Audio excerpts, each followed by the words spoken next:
Hello my dear students, how are you doing? My name is Rahul Paul. I am the founder of Learn with Your Classes. I'm a graduate in ITN and a postgraduate from Jadavpur University, Kolkata. So today's video is about linear algebra.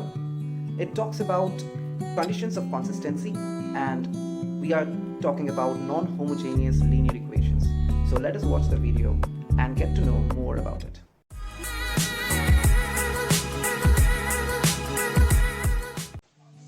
Hello my dear students, welcome to my channel. Today we are going to study linear algebra, consistency and non-homogeneous linear equations. So to start with, let us first of all go with the basic definition of non-homogeneous linear equations and their matrix form. So as you can see over here, this is how we are representing the non-homogeneous linear equations. So it goes like a11 x1 plus a12 x2 plus dot dot a1 and xn. Basically x1, x2, this is the variable, okay? These are the variables, x1 to xn. In every particular line you can see x1 to xn, these are variables.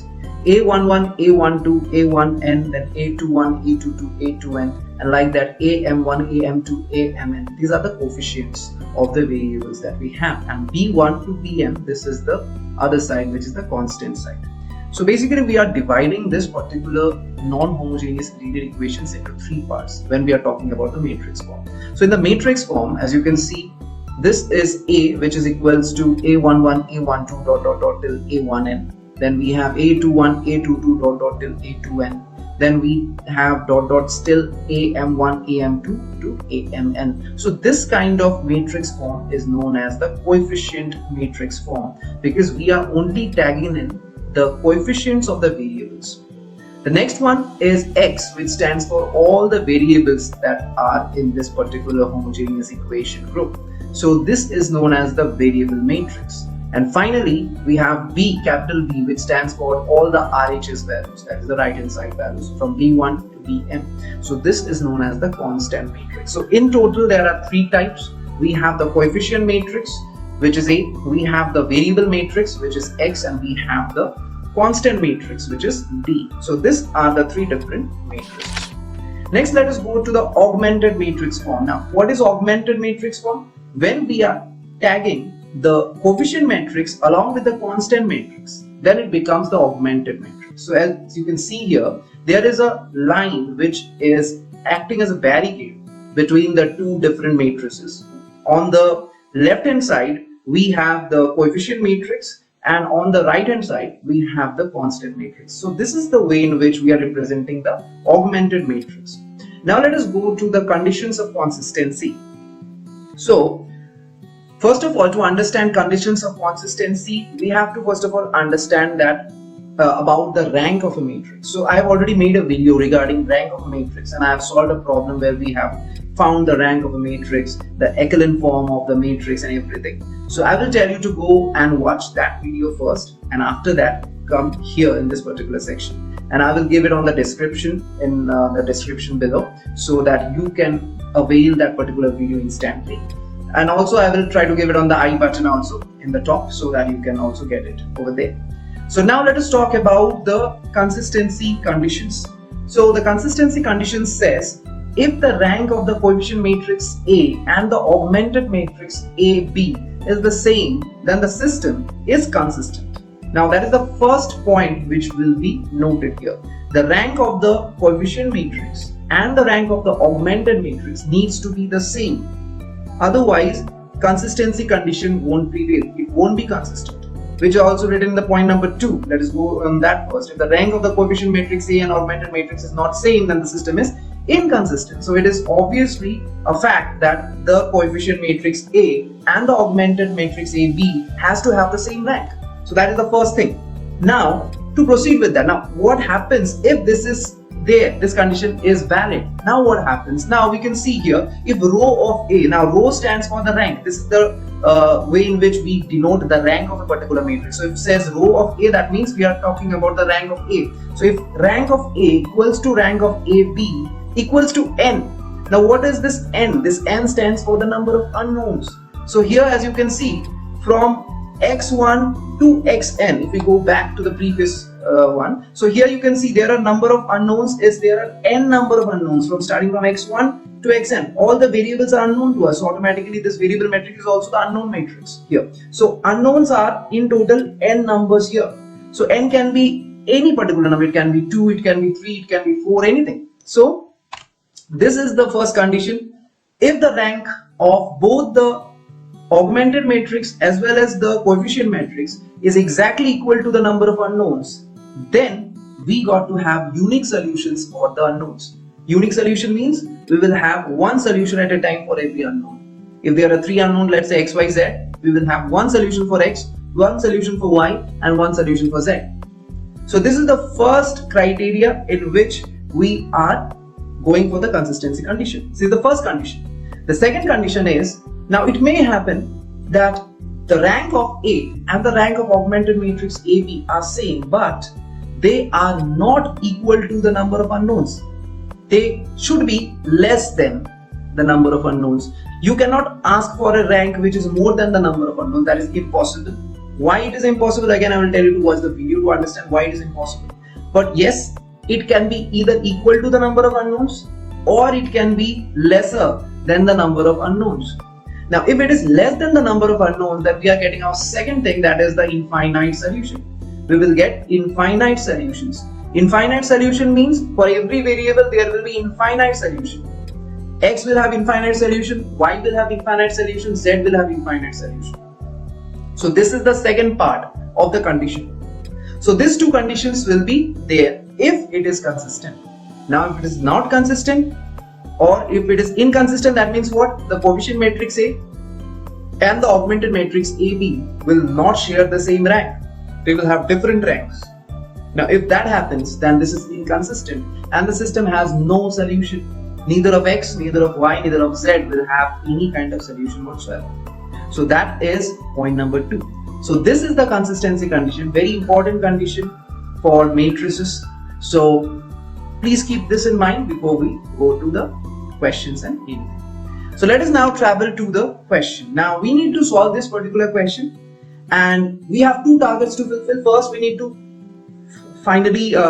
first of all target if this is consistent or not, if this follows the conditions of consistency or not. That is the first thing. The second thing is, if it does, then we need to solve the equation, because if it doesn't, then obviously they will have no solution according to the condition of consistency. So now let us first of all go with the matrix form. Now see, if you have followed up with the rank, finding the rank of a matrix, so we can easily find out the rank. So there are different ways of finding the rank, for which we will have to understand this particular directions, the instructions that we have to go in order to find out the rank. So basically what rank is, we have to change it into Echelon form, and after we get into Echelon form, then only we can see what is the rank of this particular matrix. So again, I will request you to watch the video on the rank of the matrix so that you can understand exactly how we are going to find the rank of a particular matrix. And once you do that, then it's pretty easy to find this one. So first we did, first of all, the first step that we did is the second row, we changed it to twice of the first row, and the third row, the second row we changed it to R2 minus 2R1, and the third row we changed it to R3 minus 3R1. So what we did, second row, R2 will be R2 minus 2R1. So as you can see here, if this is R2, this particular row is R2, and if this is R1, then twice of this, that will give here, it will be 2, it will be 2 here, it will be 4 here, and it will be 18 here. So then R2 minus of this, so 2 minus of 2 will give 0, and we are positioning it in R2 because we have targeted R2 will give you R2 minus 2R1 and R3 will give you R3 minus 3R1. So similarly, when we apply this particular thing, we are getting this particular answer. The next step, what we will do half of the R2. Now this R2 doesn't stand for this one. This R2 stands for the newly found R2 that we have found just now. So this is the R2 now, the new R2. Now we are going to do half of that. If we are doing half of that, then 0 becomes 0, 2 becomes 1, minus 7 becomes minus 7 upon 2, minus 17 becomes minus 17 upon 2. The rest remains the same. After that, we are again moving R3. Now we are making R3 minus 3R2. If you are making R3 minus 3R2, now R3 is this R3, not the previous one. R3 is this R3. Always remember, when we are targeting R2, R3, it will be just the previous step that we have overcome just now. So that will be the target in which we are moving the particular rows and operations. We are never targeting the first one again. Once the first one has been converted into the second one, so the second one becomes the main target. So this is how we are operating.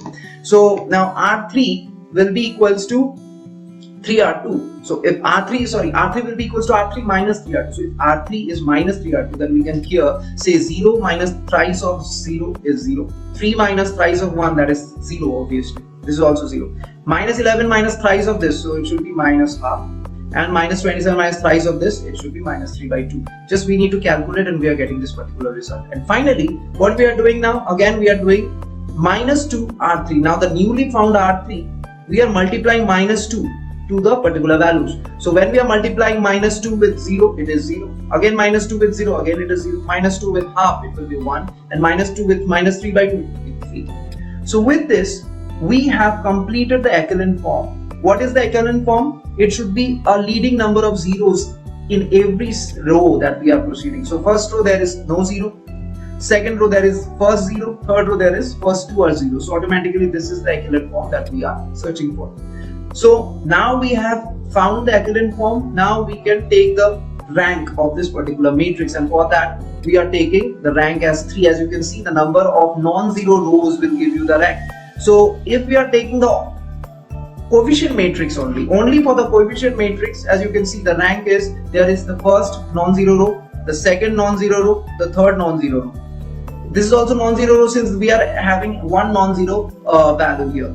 Always remember, if there is at least one non-zero value, then we are considering this row as a non-zero row. So there are 3 non-zero rows, so the rank of the coefficient matrix is 3. Again, if we take the augmented matrix into consideration also, still there are 3 non-zero rows because the third row is again non-zero.